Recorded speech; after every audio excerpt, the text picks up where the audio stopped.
Hello friends, welcome to my YouTube channel genius career classes, जहां मैं आप लोगों को सीटेट 2020 के लिए प्रीवियस एग्ज़ाम में आए मनोविज्ञान के प्रश्नों पर डिस्कशन करूंगी।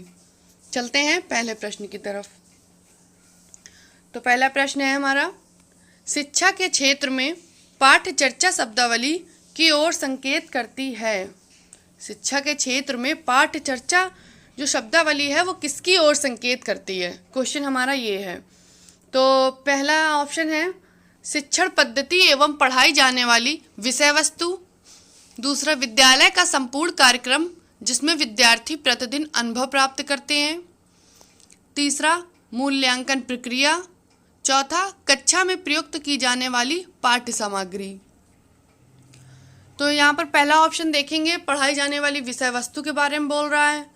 तीसरा है मूल्यांकन प्रक्रिया हो रही है। चौथा है पाठ्य सामग्री। लेकिन जो हमारा सेकंड ऑप्शन है वो बता रहा है विद्यालय का संपूर्ण कार्यक्रम, जिसमें फर्स्ट, थर्ड और फोर्थ तीनों ऑप्शन आ जाएंगे। तो हमारा आंसर क्या हो जाएगा? Second option. ठीक, चलिए आगे बढ़ते हैं। आप लोग सोच रहे होंगे कि फर्स्ट क्लास से ही प्रैक्टिस पेपर स्टार्ट कर दिया है। आप सभी को तो मालूम होगा सीटेट 2020 एग्ज़ाम जल्द ही होने वाला है। मे बी सितंबर लास्ट वीक में होने की संभावनाएं हैं। तो इस लास्ट टाइम में प्रैक्टिस सबसे इम्पॉर्टेंट होती है। और जो दूसरी बात है इम्पॉर्टेंट वो ये है कि टीचर्स को मालूम नहीं होता है, वो सिलेबस दे देते हैं और स्टूडेंट रटना स्टार्ट कर देते हैं, जबकि सीटेट में रटना है ही नहीं, रटना होता ही नहीं है, सिर्फ एक समझ है। अगर आप थ्योरी रटना स्टार्ट कर देंगे तो जब पेपर हॉल में जाएंगे तो सब भूल सकते हैं। तो इसलिए जितना हो सके प्रैक्टिस पेपर लगाइए, ठीक है? क्योंकि सीटेट हमेशा अपने क्वेश्चन का पैटर्न वही रखता है, बस थोड़ा बहुत चेंजमेंट होता है, बाकी पैटर्न वही आता है। तो जितना आप क्वेश्चन देखेंगे उतना आपको ज़्यादा से ज़्यादा पता चलेगा कि नहीं कैसे क्वेश्चन आने हैं। तो चलते हैं दूसरे क्वेश्चन की तरफ।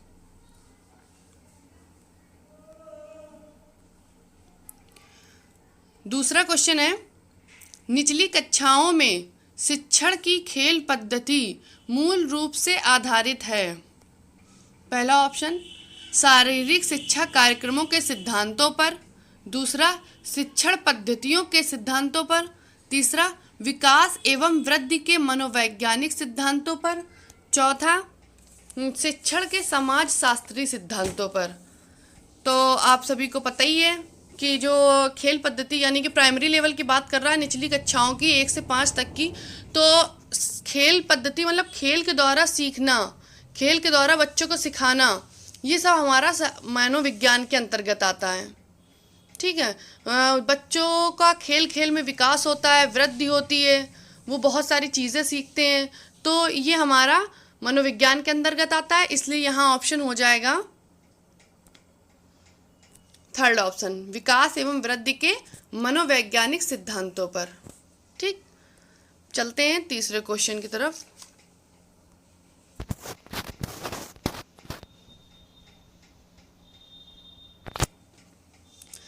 एक बच्चा अतीत की समान परिस्थिति में की गई अनुक्रियाओं के आधार पर नई स्थिति के प्रति अनुक्रिया करता है या किससे संबंधित है? पहला ऑप्शन, सीखने का सादृश्य नियम। दूसरा, सीखने का प्रभाव नियम। तीसरा, सीखने की प्रक्रिया का अभिवृत्ति नियम। चौथा, सीखने का तत्परता नियम। तो बताएं बच्चों, यहाँ हो जाएगा हमारा सीखने का प्रभाव नियम, क्योंकि जब भी सीखने का प्रभाव नियम हमारा ये कहता है कि अतीत की समान परिस्थितियों, मतलब जो भी हमने पूर्व ज्ञान लिया है उसी के अनुसार नई स्थिति, नए ज्ञान में अनुक्रिया करना, ये हमारा सीखने का प्रभाव नियम कहता है। ठीक है, ये हमारे सीखने के अधिगम जो नियम है 3, तत्परता का नियम, प्रभाव का नियम, अभ्यास का नियम। तो यहाँ पर प्रभाव का नियम जो होता है वो हमारा यही बताता है कि कोई भी जो पूर्व ज्ञान लिया गया है, पूर्व क्रिया की गई है, उसके अनुरूप ही नई क्रिया होती है, उसी के अनुभव से ही वो नई वाली क्रिया की जाती है। ओके, चलते हैं चौथे क्वेश्चन की तरफ।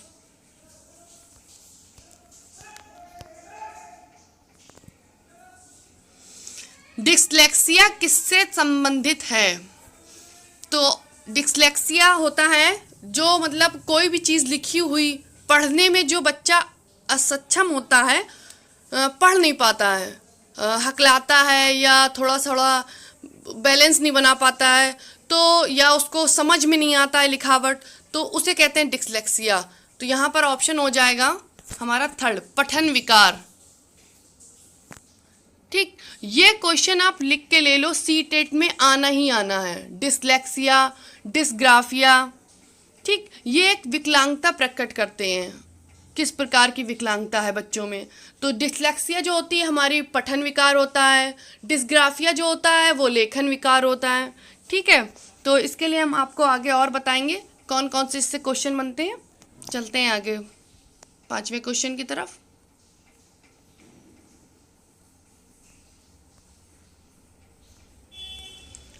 विशेष आवश्यकता वाले बच्चों को शिक्षा उपलब्ध कराई जानी चाहिए। पहला ऑप्शन, अन्य सामान्य बच्चों के साथ। दूसरा, विशेष विद्यालयों में विशेष बच्चों के लिए विकसित पद्धतियों द्वारा। तीसरा, विशेष विद्यालयों में। चौथा, विशेष विद्यालयों में विशेष शिक्षकों द्वारा। तो यहाँ पर विशेष आवश्यकता वाले बच्चे जो हैं, तो उनके लिए पता है उनको अलग वातावरण, जैसे सेकंड ऑप्शन कह रहा है, पहला ऑप्शन कह रहा है अन्य सामान्य बच्चों के साथ, हो सकता है। सेकंड ऑप्शन, विशेष विद्यालयों में विशेष बच्चों के लिए विकसित पद्धति द्वारा, ऐसा कुछ नहीं है, ये ऑप्शन तो होगा ही नहीं।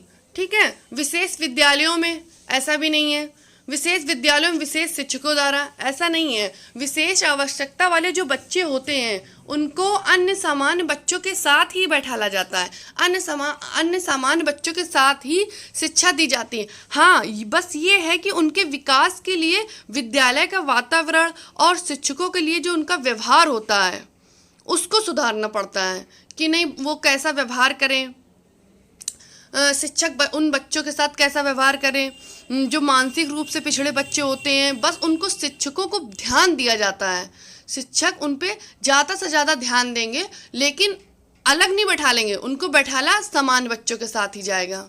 ठीक है, तो आगे चलते हैं क्वेश्चन नंबर 6 पे।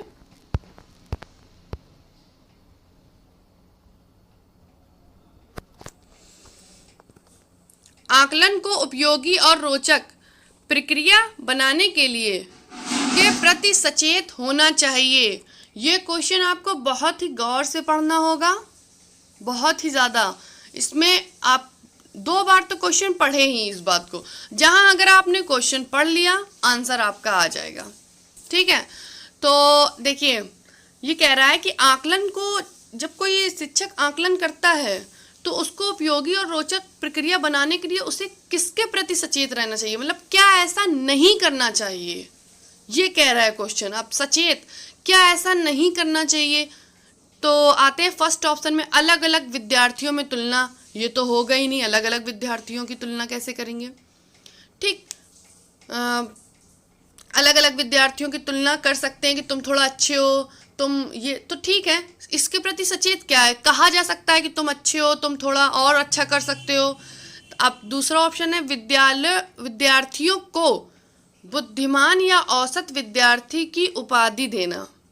ठीक, तीसरा है शैक्षिक और सह-शैक्षिक क्षेत्रों में विद्यार्थी के सीखने के बारे में जानकारी प्राप्त करने के लिए विविध तरीकों का प्रयोग करना। ये हो सकता है भाई, विविध तरीकों का प्रयोग किया जाएगा, इसमें सचेत रहने वाली कोई बात ही नहीं है। फीडबैक देने के लिए तकनीकी भाग का प्रयोग करना, ये भी हो सकता है, कोई सचेत रहने की बात नहीं है इसमें। लेकिन जो हमारा सेकंड ऑप्शन कह रहा है, विद्यार्थियों को बुद्धिमान या औसत शिक्षार्थी की उपाधि देना, हमारा ऑप्शन ये हो जाएगा। क्योंकि हम कोई भी शिक्षक है, आकलन को उपयोगी और रोचक प्रक्रिया बनाने के लिए विद्यार्थियों को जब औसत या बुद्धिमान शिक्षार्थी की उपाधि देने में सचेत रहे। क्योंकि अगर हम किसी को अच्छा कहेंगे या ज़्यादा उसको उपाधि दे देंगे तो दूसरे बच्चों को निराशा होगी, तो बच्चों में निराशा नहीं आनी चाहिए। ठीक है, तो इस बात से शिक्षक को सचेत रहना चाहिए।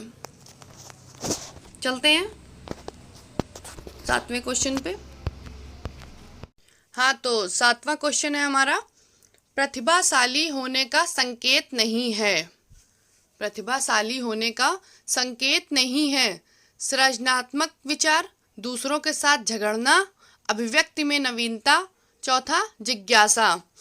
तो आप भी जानते होंगे प्रतिभाशाली बच्चों में हम सृजनात्मक विचार होता है, अभिव्यक्ति में नवीनता ये भी होता है, ठीक, जिज्ञासा ये भी होती है। क्योंकि वो लोग जैसे कि जिसमें विद्यालय के स्तर पर उच्च स्थान प्राप्त करते हैं, वह किसी विशेष क्षेत्र जैसे गणित, कला, विज्ञान, सामाजिक विज्ञान आदि में विशेष योग्यता रखते हैं, तो यही प्रतिभाशाली बच्चों की पहचान होती है। तो इसमें कौन सा ऑप्शन है जो नहीं होगा? क्योंकि देखिए क्वेश्चन हमारा क्या कह रहा है, क्वेश्चन कह रहा है संकेत नहीं है, तो नहीं को हमेशा अंडरलाइन करना है। जो भी नहीं वाला क्वेश्चन होगा उसको आपको रिपीट पढ़ना है, ठीक है। तो इसमें कौन सा ऑप्शन हो जाएगा? सेकंड ऑप्शन, दूसरों के साथ झगड़ना प्रतिभाशाली बच्चे होने का संकेत नहीं है। तो हम लोग आगे वाले क्वेश्चन पे चलते हैं। क्वेश्चन नंबर 8, बच्चे दुनिया के बारे में अपनी समझ का सृजन करते हैं, इसका श्रेय को जाता है। तो बच्चों की, जहाँ पर बच्चों की समझ की बात आती है, हमेशा जीन प्याजे होते हैं, ठीक दोस्तों। जब भी समझ, बच्चे की समझ के बारे में आएगी, जीन प्याजे आएंगे। जीन प्याजे ने कहा था बच्चे नन्हे वैज्ञानिक होते हैं, ठीक। जीन प्याजे ने ही कहा था कि बच्चे ही नन्हे वैज्ञानिक होते हैं। तो यहाँ आपका ऑप्शन हो जाएगा प्याजे, ठीक।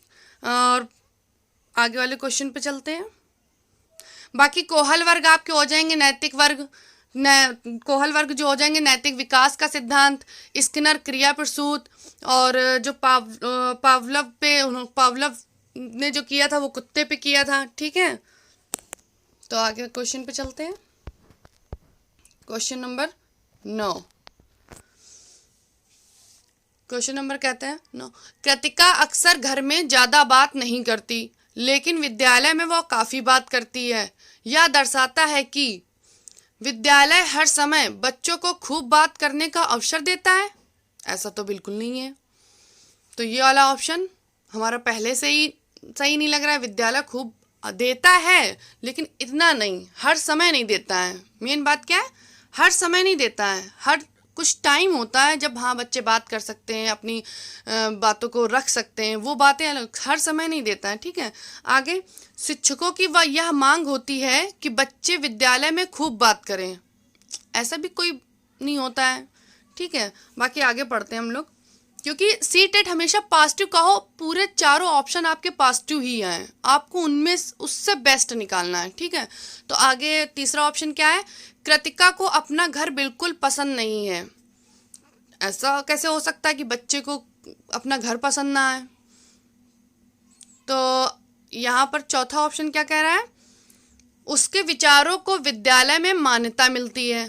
तो आप समझना, घर पे वो जो अपनी बात रखती होगी, हो सकता है वहाँ उसको इतना इम्पोर्टेंस ही नहीं दी जाती होगी, लेकिन जो उसकी क्रिएटिविटी होगी, सोचने की जो क्षमता होगी, उसके विचारों को विद्यालय में मान्यता मिलती होगी। तो यहाँ पर कौन सा ऑप्शन हो जाएगा? फोर्थ ऑप्शन, ठीक है। आगे क्वेश्चन पे चलते हैं।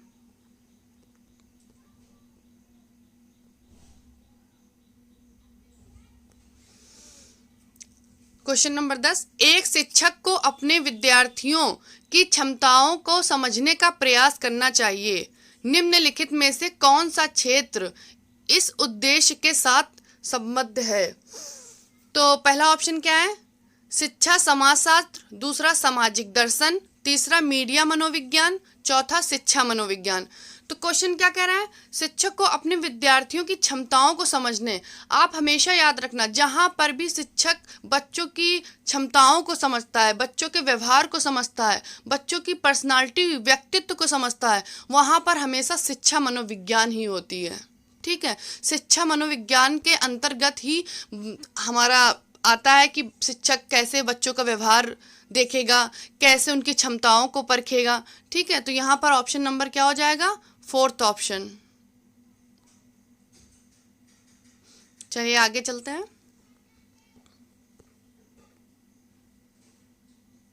क्वेश्चन नंबर 11, सीखने की प्रक्रिया में अभिप्रेरणा। पहला ऑप्शन, शिक्षार्थियों की स्मरण शक्ति को पैना बनाती है। दूसरा ऑप्शन, पिछले सीखे हुए को नए अधिगम से अलग करती है।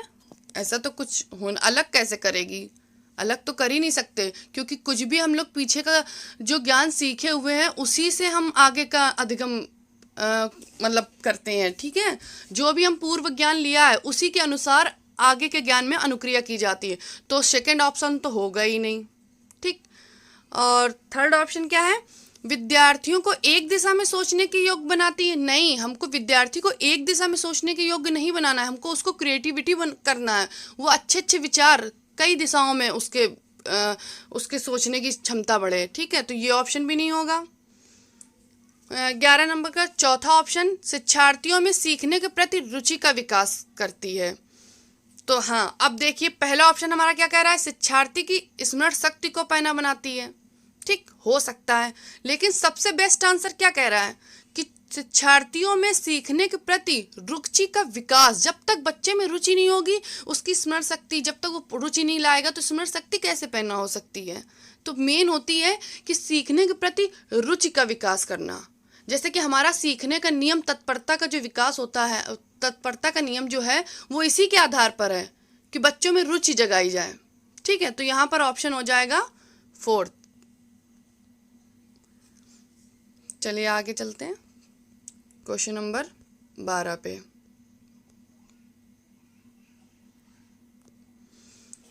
सीखना समृद्ध हो सकता है यदि, पहला ऑप्शन, वास्तविक दुनिया से उदाहरणों को कक्षा में लाया जाए जिसमें विद्यार्थी एक दूसरे से अंतःक्रिया करें और शिक्षक उस प्रक्रिया को सुगम बनाए।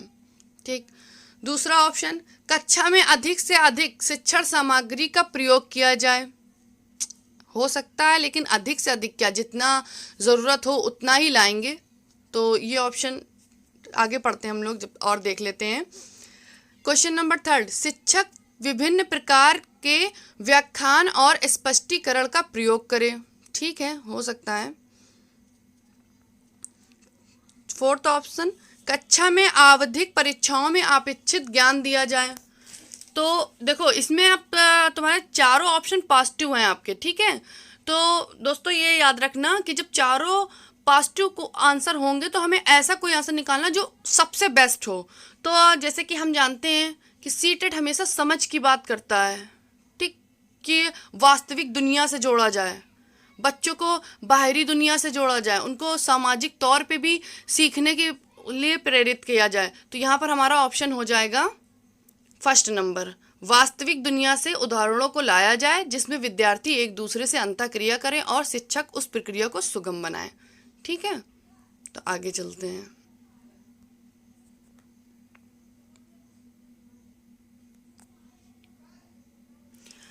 तेरह नंबर क्वेश्चन, निम्नलिखित में से कौन से कथन को सीखने की प्रक्रिया की विशेषता नहीं मानना चाहिए।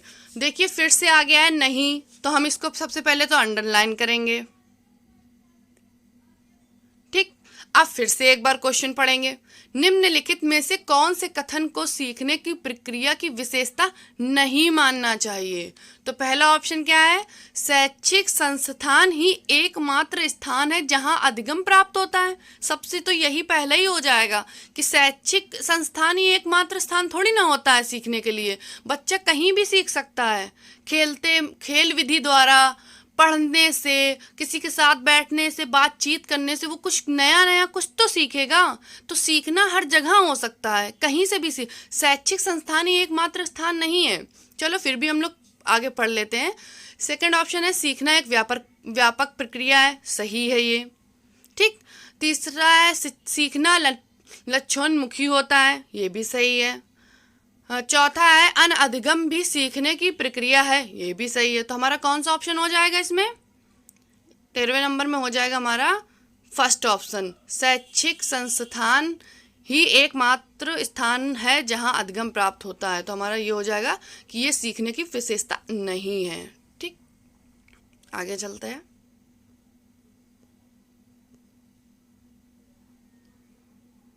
Question number 14।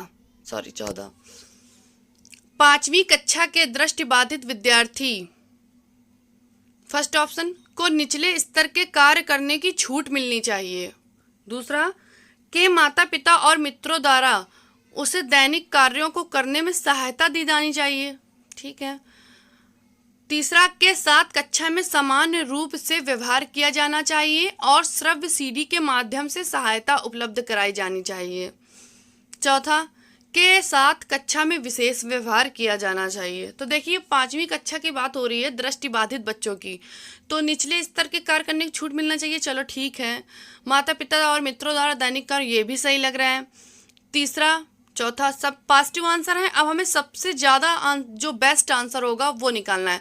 तो तीसरा ऑप्शन आप देखेंगे, के साथ कक्षा में सामान्य रूप से व्यवहार किया जाना चाहिए। जैसा हम दूसरे बच्चों के साथ व्यवहार करेंगे वैसा ही इनके साथ भी करना है, और श्रव्य सीडी के माध्यम से, क्योंकि ये देख नहीं सकते तो जाहिर सी बात है इनको हम श्रव्य सीडी के माध्यम से सहायता उपलब्ध करानी चाहिए। ठीक है। तो यहाँ पर 14वें क्वेश्चन का आंसर हो जाएगा थर्ड। ठीक, श्रव्य सीडी के माध्यम से सहायता उपलब्ध कराई जानी चाहिए। चलते हैं 15वें क्वेश्चन पे।